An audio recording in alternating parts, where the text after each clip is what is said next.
Should I already say it? Should I go straight into it? Do you want to bring it out? I can start right now.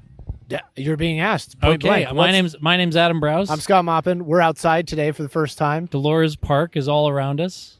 And beautiful day. Welcome to Solutions from the Multiverse. Scott's got like an 80-year-old Jewish man who just came out of an eye doctor sunglasses on. Oh, my sunglasses. Yes.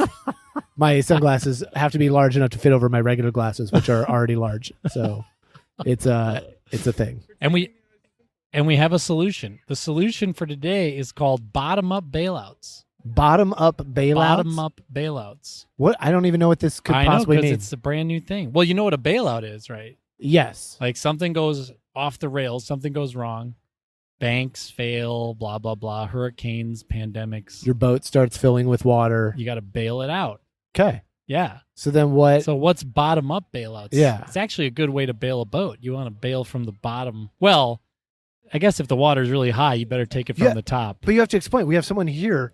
Oh, you have to explain what this is right now. So when we do bailouts, customer service. When we do bailouts, they're usually top down.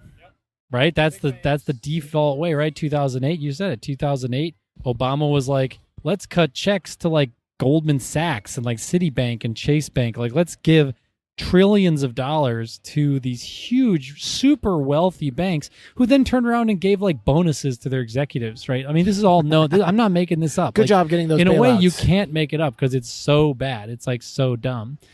So we know it's not. We've been living under this crazy impression. Ever since 2008, there's been crises, and we've needed further bailouts. And in the future, we're going to need more bailouts. It's not like crises are going to stop. But it's not the bailouts part that I'm curious. What's the bottom up part? So that's what I'm saying. What we need is a law that says this is how you do bailouts. We need like a bailout law that says you must do bailouts from the bottom up. You must give the least powerful people must receive the highest benefit of the bailout. Okay. So let's rewind to 2008, right? So everyone starts seeing all this, contagion crap in the mortgage market because of these, credit default swaps and whatever. Watch The Big Short if you don't know it. Just watch The Big Short. But what Obama did was he was like, let's bail out the banks. Let's bail out the executives. Let's bail out the owners of the banks. That's crazy. Just bail out the owners of the homes. Just say we're doing a mortgage payment moratorium. And all your payments are paid for by the federal government, but 60-80% until we figure this out. And then go talk to the banks and be like, you guys are all taking a haircut for the American people because we're the government and we have all the guns and bombs, so we get to decide.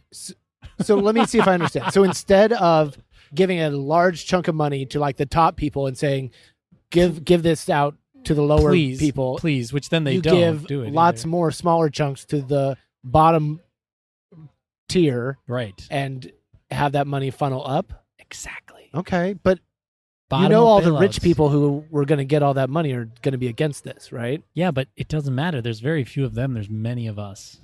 I mean, usually when the people with money are against something, they tend to have a outsized voice. I've noticed. There are cases where that's not true, isn't there? Aren't there cases where the rich people don't get what they want? Are there cases where that happens? I know it's definitely true in like baseball.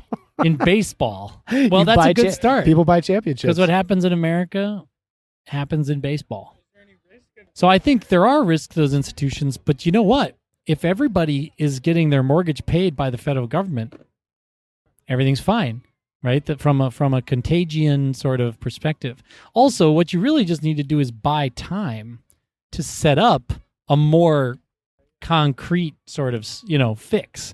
Where these guys, I'm not saying, we need to set up a guillotine and pick, in Times Square, I'm saying, yeah, these powerful, wealthy people have a role to play, but their role is not to just raid the U.S. Treasury every time something bad goes on.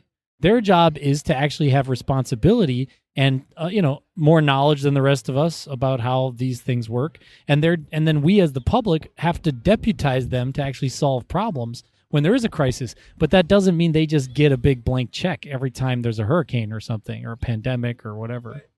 Awesome. Well, that was cool. We just talked to a guy who came by. We met some people here in the park. So that was kind of a cold intro. We didn't even get to do the normal banter we normally do. But He was a conversationalist too. Yeah, He there's was a part of group that same people. We talked to one earlier, Kyle, and they're out here with signs saying "conversation starter," and they want you to come up and talk to them. And we're like, hey, that's exactly right up our alley right now. But yeah, back to bottom out bailouts. So when a company goes under, does this look like bail out the employees? The money, like the employees get a check from the government that says, hey. Well, only if it's so catastrophic. I mean, we don't just do bailouts for anything. I don't really know how bailouts. I mean, I was living in Japan during the 2008 whole thing, and I didn't come back until 2009, late 2009. So I missed a lot of what was going on during that time. Yeah.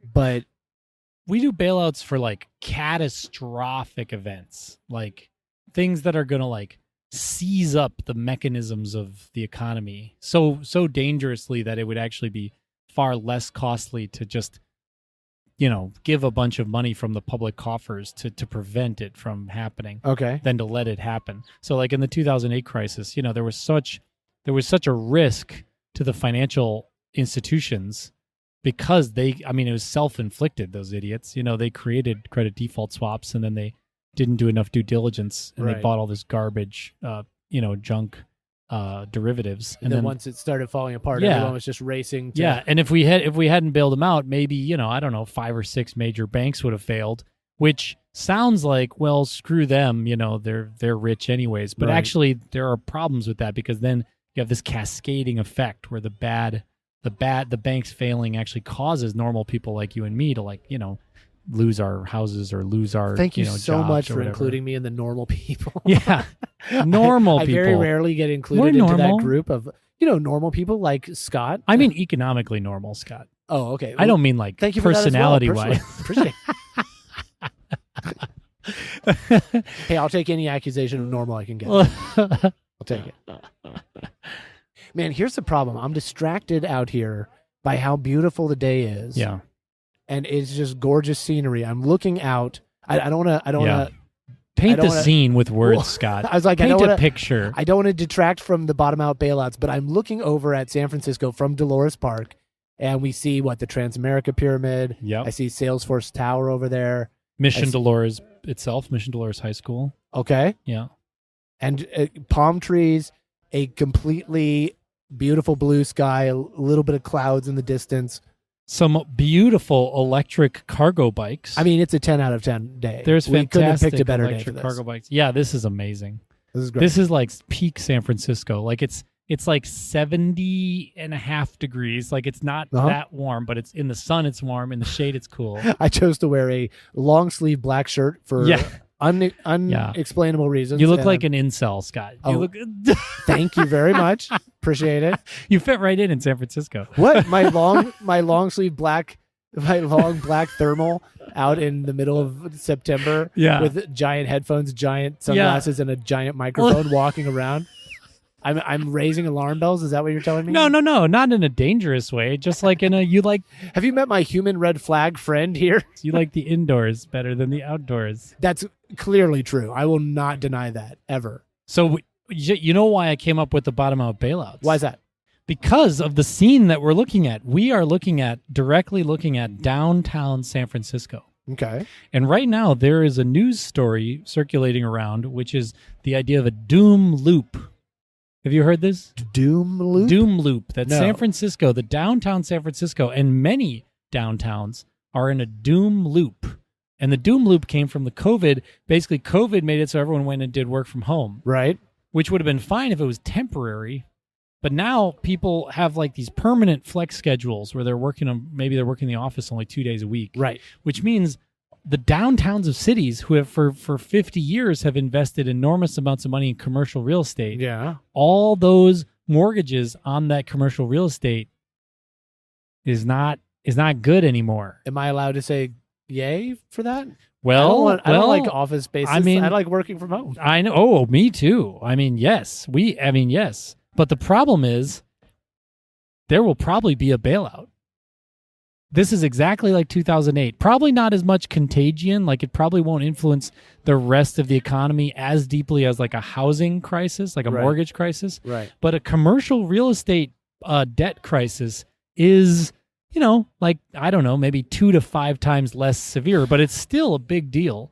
And that means that there might be a bailout in the next, year or two of commercial real estate. And I think it should be a bottom-up bailout.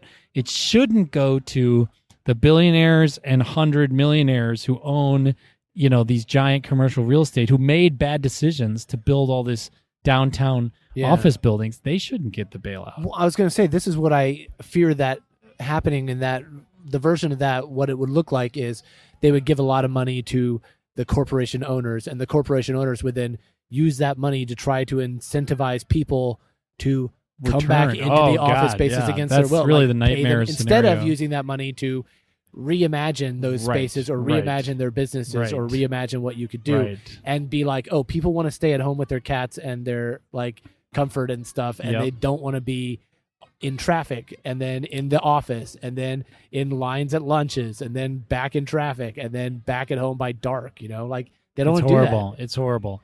I can't believe we live the way we live, or we did up until COVID. I mean, COVID was terrible because a lot of people got hurt, but man, silver linings for days with the work from home schedule stuff.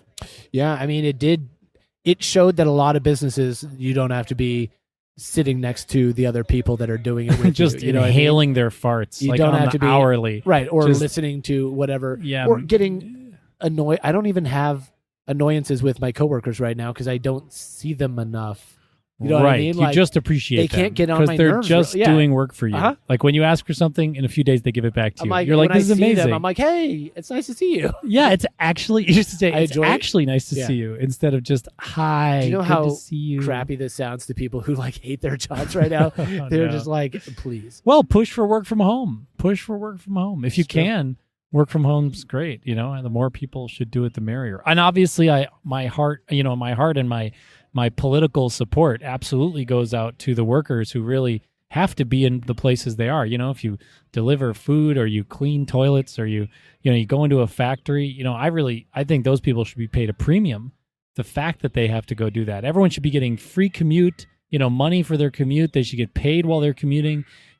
People should be fighting who have to go in. They should be fighting for more equity. Yeah, so like if there was a bottom-up bailout for the commercial real estate, it's hard to think about what it would be, because who's the bottom in that case? Right. It would be like the tenants of it are also multi-billion-dollar corporations, so they're not the bottom, and the workers are really the bottom. But they're also very wealthy workers. They're like professional managerial class office workers. Yeah, sure. There's probably working in the buildings of downtown San Francisco, it's probably runs the entire spectrum, but it's not about, so the bottom in that case is the support staff for the downtown. Okay. It's the people who run all the peripheral businesses downtown, and the people who live and survive downtown. That's what it really should be. So the bottom-up bailout would be, you're talking me out of your idea right now. No, I'm talking into it. Bottom. No, I'm finding the bottom. Identify. Look, I'm reaching rock bottom here. I'm trying to get to bottom. That's important, because you can't get better until after you gotta hit rock bottom hit first. The rock bottom. Yeah. So here's the bottom. Okay, I think I found the bottom. The bottom is, and by bottom, I really should say the foundation, like the best part. Yeah, because we are saying bottom way too much. Yeah, right now. I don't mean it's bad. It's starting to low lose down. its meaning. Like, it's one of those words where you say it enough, you don't hear the word anymore. Synesthesia, is that the... No, is there a name for that? There's a name for that. Synesthesia is when you see something, but you then hear a noise, or you hear a noise and you see a color. Oh, well, it's not you that associate cross-sensory. No, but there's something for when you say a word so much that it loses its meaning and you can't I wish I knew that word. It. I'll find it. Okay. I'll enter it in. Okay, I'll say it. I'll record the word and I'll enter it in right here. Semantic satiation. Okay, cool. Wasn't that a cool word? Thank you, Scott. Thank you, future Scott. That was good. That was good. Straight from the edit. Put some pants on, Scott. Hey, we know what you're doing when you're editing. Audio we know you don't have any pants on. Does not require pants. You have pants on now, but we don't know when you're editing what's happening. I mean, it's probably a boxer brief moment. Safe to guess. Pants off. That's what work from home is all about. Of course. The pants off Zoom meeting. Scott, honestly, have you ever done a pants off? They don't do a Zoom from like the meeting? Chest down. Like, they don't want to see your knees and ankles. That's bottom up Zoom. That's another idea. The bottom up Zoom. The bottom up Zoom. I'm so surprised that bottom up Zoom, the company, didn't win out over top top zoom, the normal, the normal version. That's the current Zoom is top down Zoom. Yeah, they ran a little A/B testing. They're like, what if all the meetings are only people's like shins? And it turns out, how did that turn out? Not a lot. What? Not a lot of takers. Surprising. For those subscriptions. They're like, no, we'll take the Head and Shoulders version. Thank you very much. Yes, they actually had. They were gonna call it Head and Shoulders, but then there was that pesky the dandruff shampoo. Yeah, it's already. I think dandruff is not real. I think it's a conspiracy. You don't think it exists? Or yeah, I don't think it exists because every time I've been at a doctor's office before and I've had what I thought was dandruff, and I showed them and they were like, "You just have dry scalp." Well, and I was like, "Wait, what?" I was like, "Come again?" Isn't dandruff just dry scalp, skin flakes? That come off your head? No, conspiracy. You don't think it doesn't exists? exist? Nope. It's like the birds are robots conspiracy. You know, the birds don't exist conspiracy? We'll tell you what, I can prove this conspiracy wrong in about 4 days because we are sitting outside in the sun right now, and I have very fair skin. So my skin will sunburn and then peel, and then I'll show you. Dandruff. That's not dandruff. It's skin flakes. No, because I went to the head. doctor and I said, look, I've got skin flakes coming off. They said, you have dry scalp. If you went to the doctor, they'd say, well, you're just recovering from a sunburn. I don't think dandruff's a thing. I think it's something people made up to sell shampoo that smells blue.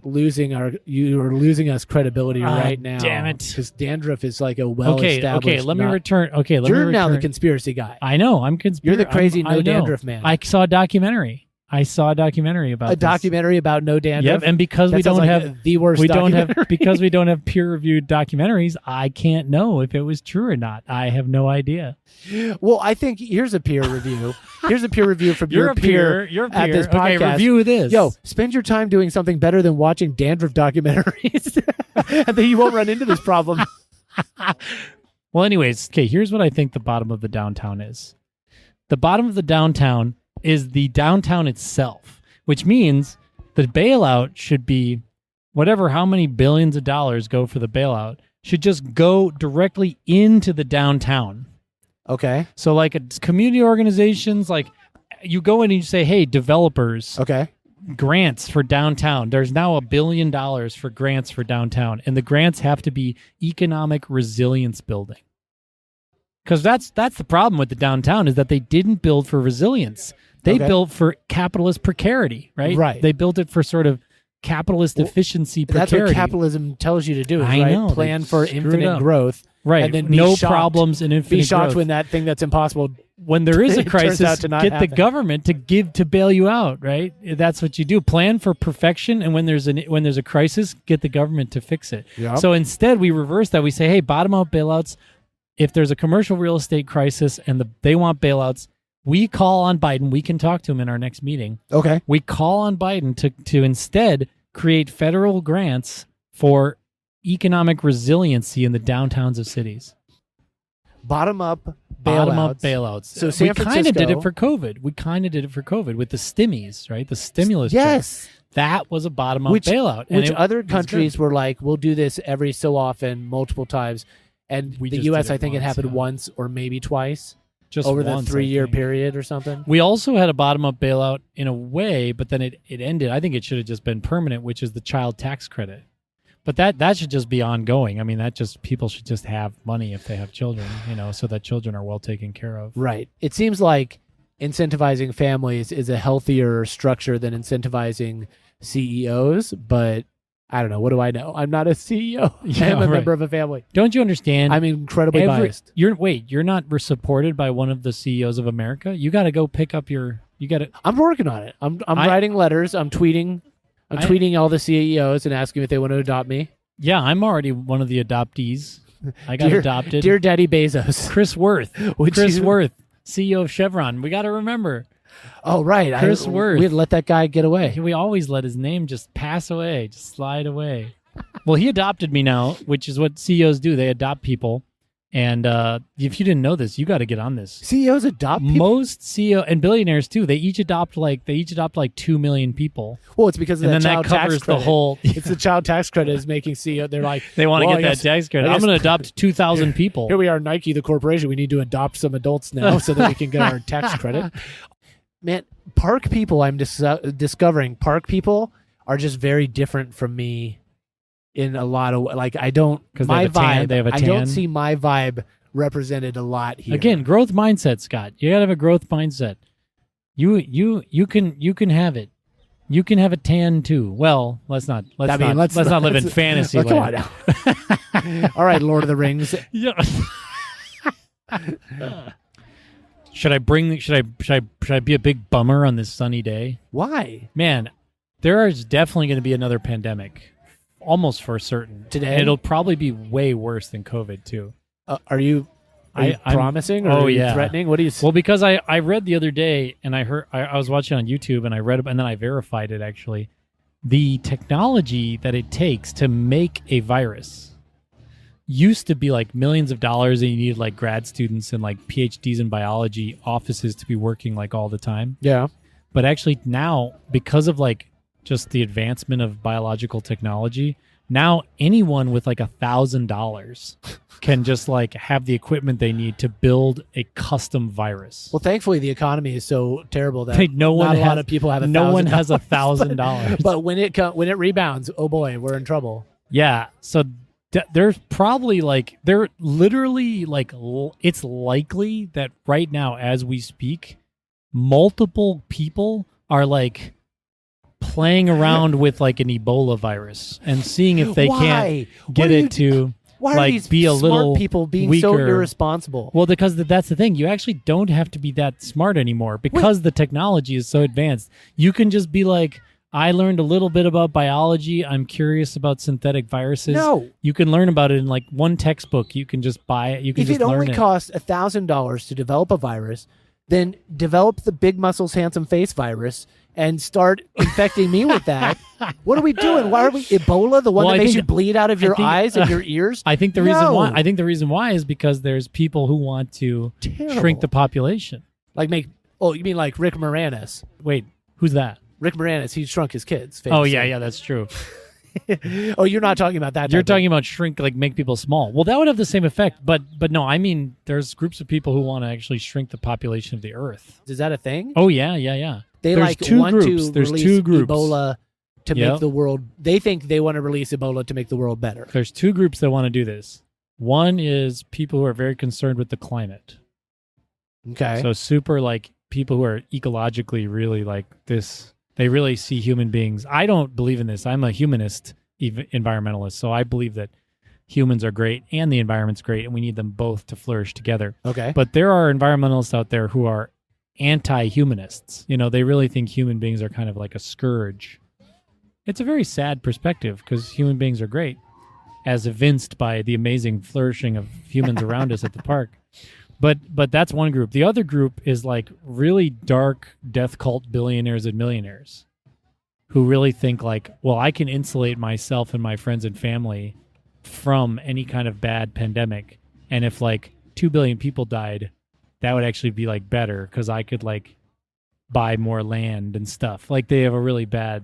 There are actual services. This is a real thing. There are actual services where you have like an app on your phone that you like verify that it's you, and then you like press like the big red button and instantly like hired like mercenary black ops men like come to your location instantly, following all these procedures to like be clean, like biologically clean, and they pick you up like in car or helicopter, wherever you are. This is a Mission Impossible movie, this is a real what are you thing. Talking about? This is a real service that wealthy people have. Okay. If you're like a billionaire, you have this. It's like comes with your Amex card, you know, and you pay every year, you know, $10 million or $15 million just so that if you ever need it, you can press a button and like black ops guys like rappel from the helicopter and pick you up and take you to like your safe. No. Yes. No, this and is so not they what don't to do care with if money. they don't care if there's an Ebola Make virus. a house with 60-foot ceilings and They all the don't floors care. are trampolines. What are you doing? Why are you not spending your money in more fun ways? This is if Scott, if you were in the movie Blank Check. I would never be a good rich person. You'd be a great rich person. You just said you would build a 60-foot. It would be interesting, but 60-foot. I wouldn't be rich for very long. Okay, so how would we make a bottom-up bailout start? You would have to start it by... I think we need it going around the lobbyists, right? The lobbyists who represent the top down. But there are lobbyists for like retirement funds. Like there are lobbyists for the people, you know? Okay. There are lobbyists for the people. There's also like the Bernie Crat sort of democratic socialist sort of people. There's a lot of people out there who really, like for example, Ro Khanna. Give money to the people I like, but it's not just people I like. I mean, regular people. I don't always love regular people, but I definitely don't think it's sustainable for society to just. Well, here's what we're really getting at: disaster capitalism. Have you heard this term? No, disaster capitalism, or it's also called the shock doctrine, which was invented by Naomi Klein. She wrote this book called The Shock Doctrine, but it's developed more into what I think in a more mature way is called disaster capitalism. What is that? That's where basically we've built a society. Russell Brand talks about this. He's coming up again and again in our episodes. So we've built a economic system in which the wealthiest people who did make decisions about society, big decisions, they actually benefit from crises. Like everyone knows, Bill Gates, Jeff Bezos made $100 billion during the pandemic. His stock shot up, and Amazon made a lot of money. During COVID, there was an enormous wealth transfer up. Right. To the top. And with bailouts, even more. The wealthy people make money, which means you've actually incentivized them to promote crises to happen. Because everyone responds to incentives. I'm not saying we're controlled by incentives. We can make decisions, against them. But over the long run and over time and on average, people respond to incentives. And so if there's an incentive for wealthy people to cause crises, then they'll promote economic systems and political systems that create crises. And that's called disaster capitalism. How have we not closed that loop yet? Because, that just seems like the peacetime version of war profiteering. It is. Like war profiteering we do that illegal. Now, too. We're not allowed to, you're not supposed to. War profiteering is not illegal. What? War profiteering is like the main thing America does. That's like our greatest price business. Gouging and price fixing, like being opportunistic in disaster, like on a small scale, is illegal. You know what I mean? Like it's illegal for a gas station to raise its rates during like a hurricane or whatever. Maybe it is. There's certain things like sometimes governors will like declare a state of emergency. $35 for this bottle of water, and you're like, you can't do that. Well, you can until the governor or the president says you can't. But I hear you. Yeah. So we haven't closed that loop. We live in a disaster capitalism environment where every 2 to 3 years there's a major crisis, and the wealthier make more money than they did before because they benefit from the crisis. But if we had a law, if Ro Khanna, this is a call to Ro Khanna, my man Ro, if Ro Khanna and those kind of people actually care about people, made a law called the Bottom Out Bailout Act, and in that act it said, here's the laws, here's how we do bailouts, and the bailouts, we instruct the executive. The executive must seek the least, the most democratic way for bailout funds to be distributed in every crisis. Right. That would be, I don't know exactly how to craft the law because I'm not some legislator. I wonder if you could directly tie. That's the other thing that sticks in a lot of people's craws is the people at the captains of these ships that go down. Get rewarded with these enormous paychecks, bailouts, and guaranteed stuff, which is locked in, and they lock it in before they even take the job because they're like golden parachutes. When the stuff's going bad, I want this already to be locked in. But if there was a way to tie that compensation to performance, the way that everyone else's job is pretty much tied compensation to performance. And not have a thing where you get rewarded on your way out. The golden parachute is what people get. They get the really golden upset parachute. about. Or even not even a parachute. They just get bailed out. They keep their job and they get a bonus. How do you? Because they handled the bailout so well. I don't know how you can monitor that because that is what companies are offering to It has to attract be the people. talent. It has to be the people. It's this corporation version of a signing bonus for an athlete. Yeah, you know what I mean. It's we want to get you here over our competitors, and that's how we're going to do it, is by guaranteeing you this giant windfall of money later. Which we're never going to consider the idea of you failing later because we have this wild capitalism that says infinite growth is our model, and anybody who fails to infinitely grow infinitely is a failure, and it's not the model's fault at all. You know what I mean? Yeah. It's your fault for not creating an impossibility. I think it has to be just, unions should get involved, and it's the whole kind of not like social left, but economic left. I mean, this doesn't matter. I'm not talking about race or gender or something. I'm talking about economic left wing stuff. Unions, universal health care, universal access to education, et cetera, et cetera, et cetera. That's where it's got to come from. I mean, I don't like solutions that are like pass a law. You know, I don't like that. I prefer it to be like something that people can do without having to like go through this sort of complex, you know, political legislative process. Right. But in this case, it's like, I think it's an idea that should be out there. You know, people should have that it should be a plank in the platform. Yeah, because I mean, I feel like the general vibe is already like, people don't like the fact that it goes to the business owner. The bailouts go to who they go to and get used how they get used. But like you're saying, there's not a lot of power you have from the bottom up at this. They've designed it very insulary. So they're like, we are both the decision makers and the purse string holders, and this works out very nicely for us. Yeah. You know? And if you said, well, we have bottom out bailouts, that would actually end disaster capitalism. Because now there would be no incentive for the wealthy. Actually, there'd be a disincentive, because when there's a bottom out bailout, the government calls up those rich people and says, you need to show up in Washington tomorrow, or like, get on your plane today and get here because you have to. Like, the government can say you're sort of arrested, like you have to come in and we have to solve this problem. And guess what? The solution doesn't include you getting a pay increase or a bonus. Right. The solution means your stock's going to get cut down by 30% because the government's going to commandeer your wealth to fix the people's wealth.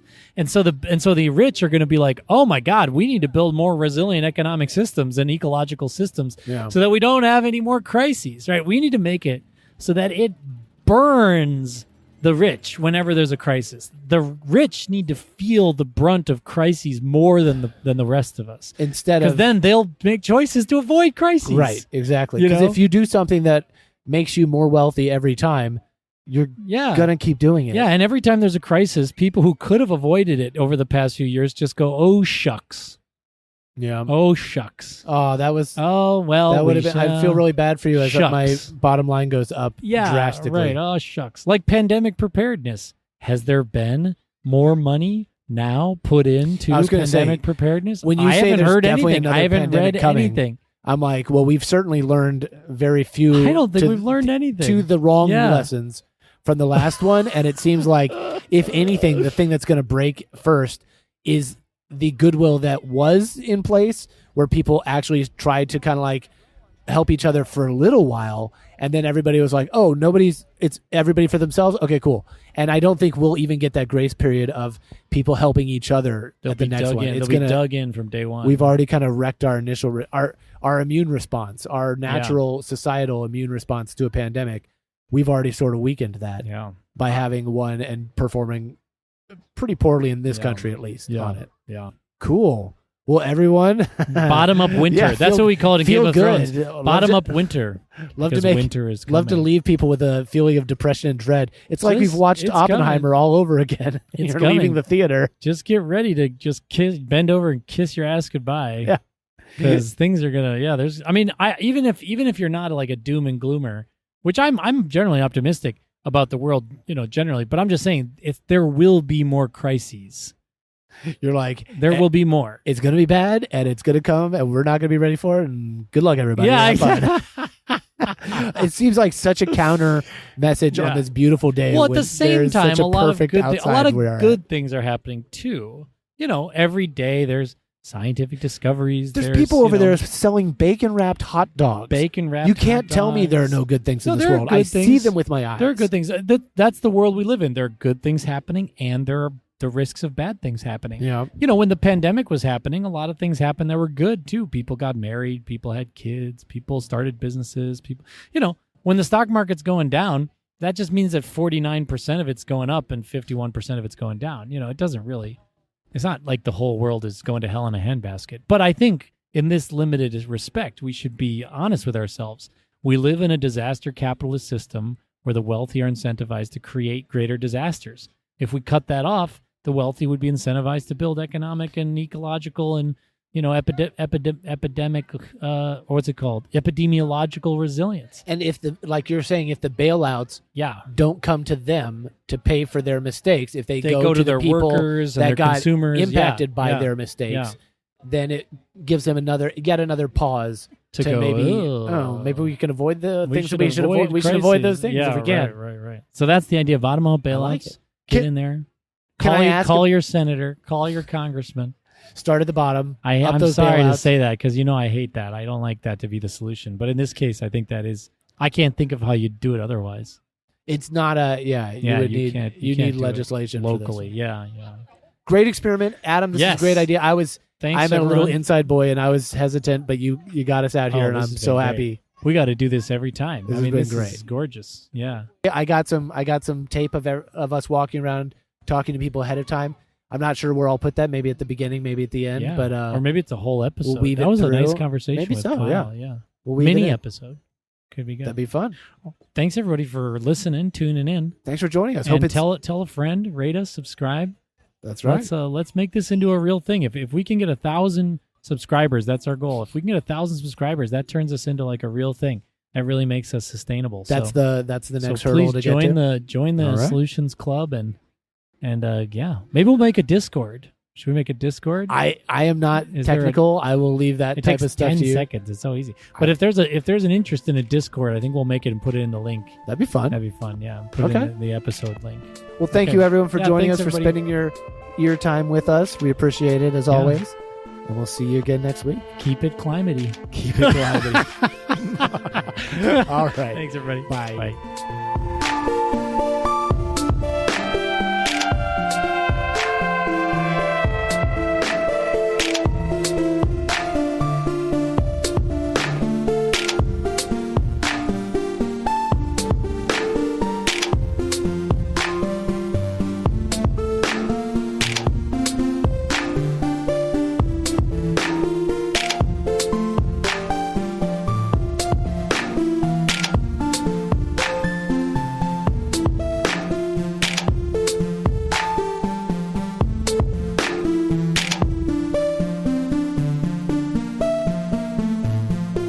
What is the multiverse? That's it.